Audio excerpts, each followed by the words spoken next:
June 4, 1943. Railroad Street, Mexia, Texas. Unoffizier Vera Burkhardt's pencil trembled as he scribbled forbidden words in his hidden diary, words that would have earned him solitary confinement if discovered by his officers. The Americans must be lying to us. No nation could possess such abundance while fighting a war on two fronts. Through the train window, he witnessed something shattering: 3 years of Nazi propaganda. Electric lights blazed from every farmhouse, street corner, and shop window, an endless constellation of electricity stretching across the Texas plains at 10 p.m. In Germany, blackout regulations had plunged the Reich into darkness since 1940. Even pre-war, rural electrification reached barely 20% of German farms. Yet here, in what Nazi propaganda called a decadent collapsed America, electricity flowed like water. 1,850 veterans of Erwin Rommel's Afrika Corps stepped from passenger trains, not cattle cars, but cushioned Pullman coaches with dining services and sleeping berths. The entire population of Mexia turned out to witness their arrival. Unbeknownst to them, this moment would trigger the most profound psychological transformation in modern history: a systematic demolition of Nazi ideology through America's industrial display. The mathematics of Allied victory were being written not in battle plans, but in production statistics that would soon shatter every assumption these soldiers held about their enemies, homeland, and cause. The collapse had begun on May 13, 1943, in Tunisia. General Jürgen von Arnim, Rommel's replacement, surrendered with 250 to 275 German and Italian soldiers. Among them was Oberleutnant Helmut Friedrich Radke, holder of the Iron Cross First Class, veteran of the French campaign, wounded twice in North Africa. His diary, discovered decades later in the National Archives, became historians' most detailed account of American captivity's psychological impact. The journey from defeat to revelation began in Oran, Algeria. As Radke and 30,000 others waited in makeshift camps for transport ships, American efficiency began cracking their preconceptions.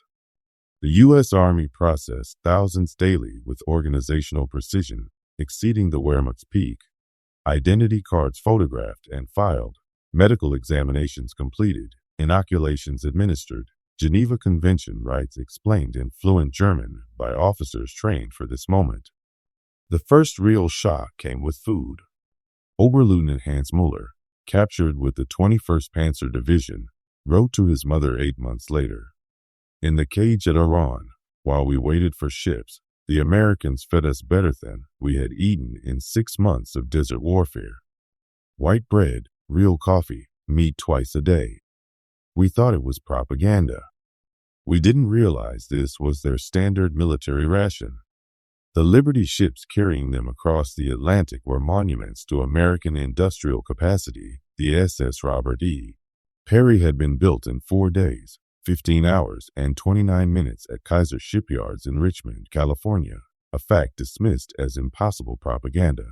These vessels, produced at 3 per day at peak, returned from Europe carrying human cargo, up to 30,000 POWs monthly by summer 1943. The 2-week crossing provided the second phase of psychological demolition.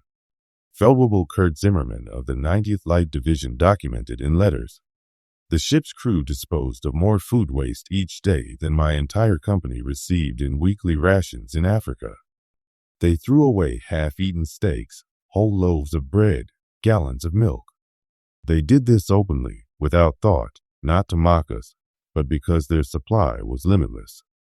Prisoners discovered their vessel was one of 2,710 Liberty ships, each requiring 250,000 parts from 32 states. Engines, they learned, were built in 3 factories assembling 900 horsepower cylinders. Lieutenant Colonel Wilhelm von Stauffenberg, whose Prussian family had served since Frederick the Great, later wrote, "As our ship approached the American coast, I watched the radar antenna rotating above the bridge. This technology, which we believed only we possessed, was standard equipment. It was then I first suspected Germany had already lost the war August 2, 1943. Norfolk Naval Base, Virginia. The first sight of America shattered Nazi propaganda. The base sprawled across 4,300 acres, docks stretching miles, cranes loading dozens of ships simultaneously. In a single day, it handled more tonnage than Hamburg managed weekly. Gefreiter Johann Weber counted 47 cargo ships loading/unloading. Each crane, he noted in his diary, lifted loads requiring a dozen men and horses. In Germany, they moved with electric power, smoothly, continuously, without the coal smoke choking our cities. As they marched to trains, they passed parking lots filled with civilian automobiles, hundreds belonging to dock workers. In Germany, private cars remained elite privileges. The promised people's car had delivered fewer than 1,000 units here. Laborers drove to work in their own cars, but nothing prepared them for the trains themselves. Pullman cars with padded seats, dining cars with white tablecloths, observation cars with panoramic windows.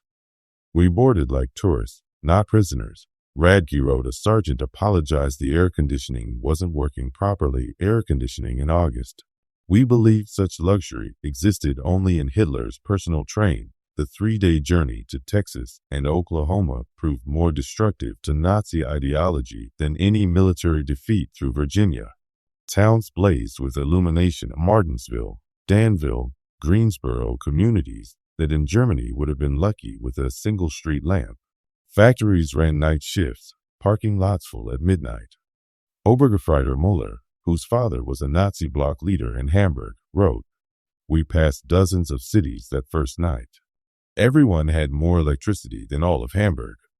The guards told us this was normal since the 1920s. I called him a liar. He just shrugged and said we would see." In Roanoke, railway workers performed in 30 minutes what took 2 hours in Germany. Automated coal loaders, electric water pumps, mechanized lubrication workers wore leather boots costing 2 months' German wages, drank Coca-Cola carelessly, smoked continuously. Feldwebel Heinrich Muller, an electrical engineer, calculated, the single railway yardway stopped and used more electricity in 1 hour than my entire Berlin district used in a day. The waste was magnificent. They left lights burning in empty buildings. Electric fans ran in vacant rooms. It was the carelessness of infinite resource. Crossing Tennessee and Kentucky, they witnessed industrial power in full display. The Alcoa aluminum plant stretched 3 miles along the river, consuming 175,000 kW, more than Munich near Louisville. The Rubbertown complex had 4 synthetic rubber plants producing 800,000 tons annually. Germany, despite inventing the process, never exceeded 120,000 tons. Oberleutnant Tarek Hoffman, an IG Farben chemist, recalled, "I knew those plants. Each facility was more advanced than anything we had built, and there were 4 just here. They told us there were dozens more across the country." Passing Ford's Willow Run plant outside Detroit, they saw a B-24 Liberator bomber completed every 63 minutes. The plant consumed 2.5 million square feet of floor space, more electricity than Cologne Luftwaffe pilot Helmut Varn pressed his face against the window. We had been told American planes were inferior, but I saw the precision of the assembly lines. These were not inferior aircraft. They were simply built faster than we could imagine possible. In St. Louis, they crossed the Mississippi on the East Bridge, barges carrying more grain than Germany's 1942 harvest. Grain elevators stretched along both banks, each holding enough wheat to feed a German city for months. Unteroffizier Carl Schmidt wrote, "The Americans transport food as we transport ammunition in endless quantities. I watched them load a single barge with enough wheat to feed my entire village for 5 years. The crane operator was eating a sandwich with meat thicker than our weekly ration." In Kansas City, a massive stockyard held tens of thousands of cattle. German POWs who subsisted on 200 g of meat weekly watched workers eating beef sandwiches during lunch breaks. "They ate meat like we ate bread." Gefreiter Paul Fischer wrote, "No, that's wrong. They ate meat like we wished we could eat bread. Guards bought them hamburgers of meat, cheese, vegetables on white bread for 15 cents. This was not special, this was their normal food. Arrival at Camp Hearn, Texas, built in 4 months, housed 30 to 800 prisoners, exceeding German civilian standards. Wooden barracks with electric lights, flush toilets, hot showers, steam heat. The hospital astounded medical personnel. Oberstabsarzt Dr. Friedrich Bauer found a facility better equipped than most German hospitals. X-ray machines, surgical tools, penicillin, this miracle drug we had only heard rumors about, he testified. The kitchen became another classroom. Walk-in refrigerators, electric mixers, automated dishwashers preparing meals for 5,000. Daily rations included fresh milk, eggs, meat, vegetables, white bread, quantities unseen since 1939. Feldwebel Otto Krebs wrote, "Today, we threw away more food than my family has seen in 3 years. Not spoiled food, simply excess. American regulations require we prepare 10% more than needed. I wept throwing perfectly good bread into the garbage." By September 1943, labor shortage employed POWs in agriculture and factories. Groups traveled blindfold-free through the American heartland, witnessing endless fields, 3-shift factories, shops full of goods, houses with refrigerators and radios. At a cotton gin outside Houston, Unteroffizier Herbert Lang watched a single machine process more cotton in an hour than his entire village handled monthly. The gin was powered by the Colorado River Authority, rural electrification reaching 90% of Texas farms by 1943. The farmer who owned the gin was nobody special, Lang recorded. Not aristocracy, not a party member, just a farmer. Yet he had electricity, running water, a truck, a car, and a tractor. His workers, including Negroes, ate lunch from boxes containing more food than German workers received in a week. And this was normal. In Nebraska, combine harvesters did the work of 100 men. Fields larger than German counties, farmers spoke casually of 60 bushels of wheat per acre, double Germany's best Gefreiter. Wilhelm Hoffmann wrote. The farmer's son, a boy of 16, drove a tractor worth more than everything my father earned in his lifetime. When I mentioned this, the boy left and said it wasn't even a particularly good tractor. Working near factories provided devastating revelations. At a Campbell soup plant in New Jersey, prisoners saw production lines processing more tomatoes daily than most German factories handled monthly. Stabsfeldwebel Ernst Wagner documented. Everything was automated. Electric conveyor belts, automatic fillers, steam cookers processing hundreds of cans simultaneously. One elderly woman monitored controls that required 50 workers in Germany while listening to radio and drinking coffee. Near Detroit, unloading coal at a power plant, they glimpsed the River Rouge complex across the water. 100,000 workers producing jeeps, engines, tanks. Oberleutnant Franz Kellner wrote, "We saw thousands of cars belonging to workers. Even our officers rarely owned cars. Here, factory workers drove to work. Many owned 2 cars, one for work, one for family. We thought he was mocking us." By winter 1943, American intelligence documented ideological collapse syndrome. The Special Projects Division recorded prisoners requesting newspapers, books, and educational materials. Major Paul Nolan reported.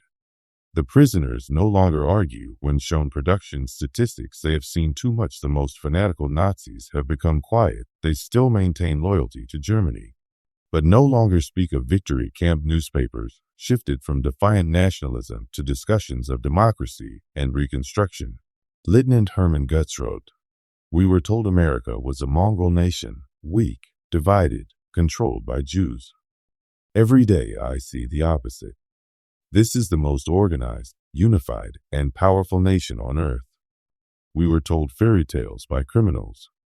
The treatment of Italian prisoners after Italy's surrender in September 1943 dealt a devastating blow. Italian POWs who cooperated formed service units with better quarters, pay, and freedom. German POWs watched them work alongside Americans, eat in restaurants, even date American women. Helmut Schultz wrote, "The Italians betrayed us, Yet they are treated better than we treated them as allies. They work freely, earn money, send packages home.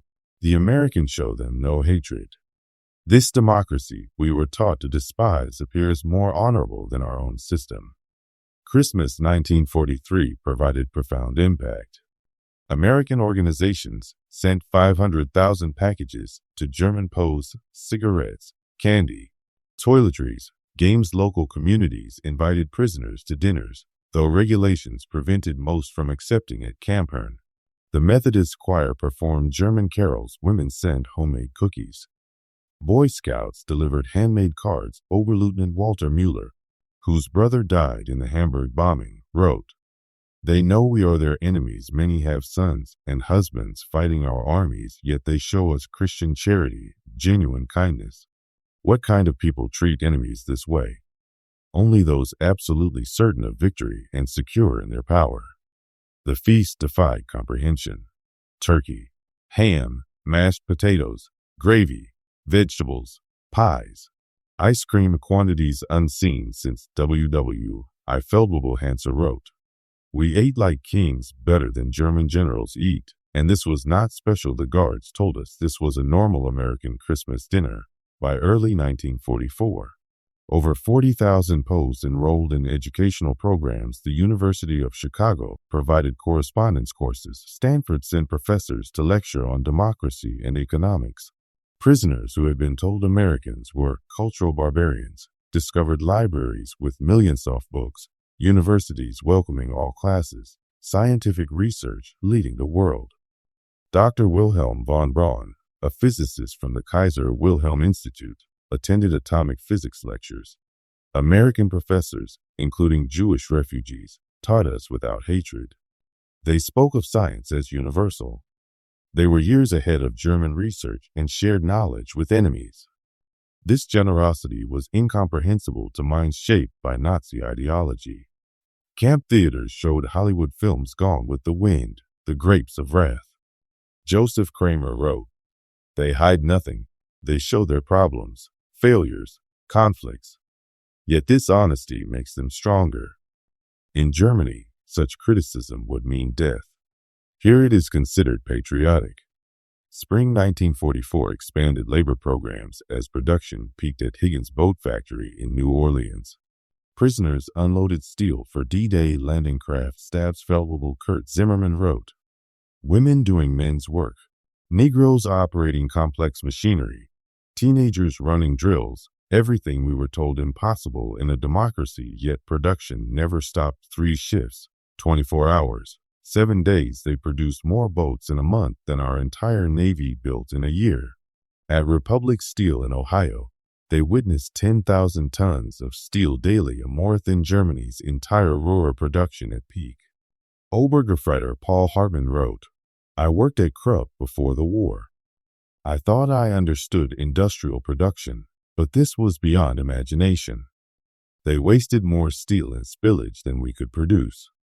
Workers complained about overtime while producing quantities we couldn't achieve with slave labor." The 1944 harvest provided final demolition in Kansas. Single farms produced more grain than entire German provinces combined. Harvested 100 acres daily. Grain elevators holding more than Germany imported annually. Unteroffizier Franz Weber wrote, "One American farmer with machinery does the work of 100 German farmers. They showed me aerial photographs, thousands of square miles of grain. They could lose half their harvest and still have more than all of Europe combined." In California's Central Valley, prisoners saw mountains of discarded food that would have been treasured in Germany. Entire crops were plowed under to maintain prices. Gerhard Schultz wrote, "They destroyed food to keep prices stable. Mountains of oranges bulldozed into pits because they had too many. We begged to send them to Germany. The guards explained it was impossible. The waste was strategic proof of unlimited resources." June 6, 1944. News of D-Day reached camps, confirming the final ideological collapse. The scale: 6,000 ships, 11,000 aircraft, 150,000 men in the first wave demonstrated American capacity beyond Nazi dreams. At Camp Shelby, prisoners watched newsreels of the invasion. Endless ships, artificial harbors, 15,000 tons delivered daily across open beaches. Oberleutnant Friedrich von Taben wrote, "We knew then everything was lost, not just the war, but the entire Nazi project. We had challenged the world's greatest industrial power with fairy tales. We sent horses against their trucks, rifles against their automatic weapons, courage against their unlimited resources. Throughout captivity, American humanity transformed them more than material wealth. When Hans Muller's son died in Hamburg, the camp commander personally delivered the Red Cross message and offered condolences. When Paul Fischer's wife struggled to feed their children, American church groups sent food packages to Germany, enemy civilians in a nation America was bombing." Helmut Otto wrote, "They separated the German people from the Nazi regime. They said they were fighting Hitler, not Germans. They prepared us to rebuild Germany, not destroy it." German doctors worked alongside American staff, learning new techniques. Dr. Bauer wrote, "They treated attempted suicides with counseling, not punishment. Prisoners with breakdowns received therapy, not beatings. This humanity revealed a strength we never understood, the confidence of true power." By March 1945, the re-education program produced remarkable results. Over 25,000 POWs volunteered for democracy courses. Camp newspapers published articles about constitutional government, free markets. Civil rights officers who had sworn oaths to Hitler planned post-war reconstruction. Hermann Gutz admitted, "We became missionaries for democracy, not through coercion, but through observation. We saw it work. We saw ordinary people living better than German aristocracy. We wanted that for Germany." Some requested to stay in America. Thousands immigrated in the 1950s. April 1945 brought the final revelation. Footage of liberated concentration camps was shown to POWs. Many initially disbelieved it, claiming propaganda, but evidence was overwhelming. Walter Schmidt wrote, "We thought we were warriors for a great cause. We discovered we were tools of criminals. We believed we were bringing civilization to inferior peoples. We found that we were the barbarians. The Americans we called weak and decadent showed us what civilization actually meant as the war ended." 371,683 German POWs were repatriated. They returned to a destroyed Germany, but carried knowledge of democratic prosperity. Many rose to prominence. Hans Krall became West German ambassador to the U.S. Walter Hallstein, president of the European Commission. Rudiger von Weckmer, Germany's UN representative. Edward Ackermann, leader in agricultural reform. The economic miracle of the 1950s was built on lessons learned in American camps. Krall wrote, "We learned that prosperity came from freedom, not conquest. Democracy created wealth. Diversity brought strength. Treating workers well increased production." Historians call this the most successful re-education program in history. Without coercion, American industrial might and democracy converted hardened Nazis into democratic citizens. As Arnold Kramer concluded, America won the propaganda war not through clever messages, but through sheer reality. Every full meal, every electric light, every working toilet was an argument against Nazism. Statistics support this. Fewer than 1% attempted escape. 95% rated treatment as good or excellent. Thousands maintained correspondence with American families for decades. In 1985, over 500 former POWs returned to Texas for a reunion. Former Obergefreiter Hans V. spoke, "Life in the camps was a vast improvement. We discovered running water, central heating, abundant food. But more than that, we discovered dignity." Stabsfeldwebel Kurt Meir added, "The farmers treated us not as enemies, but as young men far from home. They shared meals, knowledge, sometimes homes. This humanity changed us forever." At the reunion dinner, 78-year-old Hermann Gutz delivered the keynote. "We came as enemies, as Nazis, as believers in a lie. We left as friends, as Democrats, as men who had seen the truth. America showed us that strength comes not from conquest, but from production, not from hatred, but from diversity, not from tyranny, but from freedom. The auditorium erupted in standing ovation. Americans and Germans, former enemies, united in recognition of a transformation once thought impossible. The magnitude of the operation is staggering. 500 camps across 45 states, 175 main camps with 325 branches. Camps built in 90 days on average. 371,683 POWs, contributing 14 million man-days of labor. $230 million in value 1940s, filling critical shortages in 46 states. Only 2,222 escape attempts, 0.6%, with 0 successful permanent escapes. Educational programs enrolled 40,000. 135 camp newspapers published. 30,000 took English classes. 15,000 received vocational training. 8,000 took university correspondence courses. Post-war, 5,000 immigrated to the U.S. 12,000 plus maintained correspondence averaging 31 years.